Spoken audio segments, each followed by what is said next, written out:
Samantala, sa kabila ng hamong hinaharap ng charity sa Canada, hindi napigil ang isang local ministry sa Toronto na mamahagi ng mga libreng pagkain sa mga kababayang bagong dating sa bansa. May report si Paula Saraza. Weekly, siguro around 700 to 900 pounds of groceries, food, prepared meals, snacks, and yeah. At nauubos po yun? Oh yeah, naubos yun. Bulto-bultong mga pagkain, iba't ibang klase ng tinapay, snacks at ready-to-eat meals ang inihahanda halos araw-araw ng mga kababayan mula sa More Than Enough Ministry ng Christ Likeness Church sa Toronto. Ang mga natatanggap na donasyong ito, bahagi ng kanilang partnership sa Second Harvest, kung saan nakakakuha sila ng surplus food o sobra mula sa mga grocery stores at bakeries na sa halip na itapon na lamang, mga newcomers ang nakikinabang. Right now, meron kaming mga grocery stores na kami na solely nagpipick up sa kanila. So, Tuesdays and Fridays ang usual pick up namin sa kanila. But if we see a need, we tap all our volunteers to help out, and kung may pick up on a different grocery store or bakery, someone will pick it up so that we can open again for that night.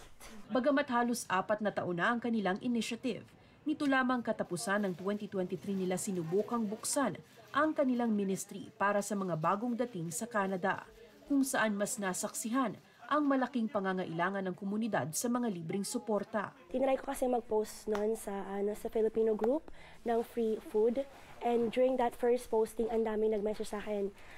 Siguro mga 40 plus people na they wanna pick up food. Wala silang tinatanong, walang requirements, walang anything. You just have to go there and pick it up yourself. Sa kabila kasi ng anumang paghahanda sa aasahang buhay sa Canada, hindi na raw nakakagulat na marami pa rin ang hirap mapagkasya ang kanilang budget dahil sa mahal na presyo ng mga bilihin ngayon, bayad sa renta at sahod na hindi makahabol sa tumataas na inflation.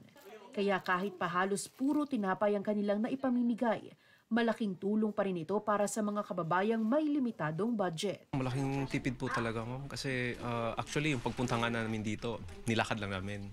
Kasi nga, natitipid kasi tinignan namin, hindi naman ganun kalayuan. Nakakatulong na siya for like sa breakfast namin, yun.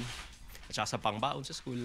Naniniwala ang More Than Enough Ministry na bukod sa mga ipinamimigay na pagkain, nabubusog din nila ang mga puso ng mga kababayang newcomers sa ipinapamalas na kapatiran. Very thankful po kami kasi may mga ganitong klaseng opportunities na yung mga kababayan na tumutulong sa kapwa din nilang kababayan. So napakalaking tulong po. Mas na-appreciate ng ating mga newcomers, especially ng ating international student, kung merong mga ganitong charity work kasi kumbaga nakakakita sila ng mga kababayan, nakakapagsalita tayo ng nakakapagkwentuhan at least, nakaka-connect tayo sa isa't isa. Malaki ang pasasalamat nilang sa kabila ng mga pagsubok na hinaharap ng iba't ibang charities. Mayroon pa rin silang naipapamahagi sa mga kababayang nangangailangan. Kaya naman ang munti nilang food drive, palalawakin pa sa darating na spring. Lagi nilang sinasabi na malaking tulong yun sa kanila. So that motivates us more na to pick up more. Kung hindi maubos ang mga hinanda nilang libreng pagkain para hindi masayang, iniipon nila ito at hinahatid sa mga mas nangangailangan.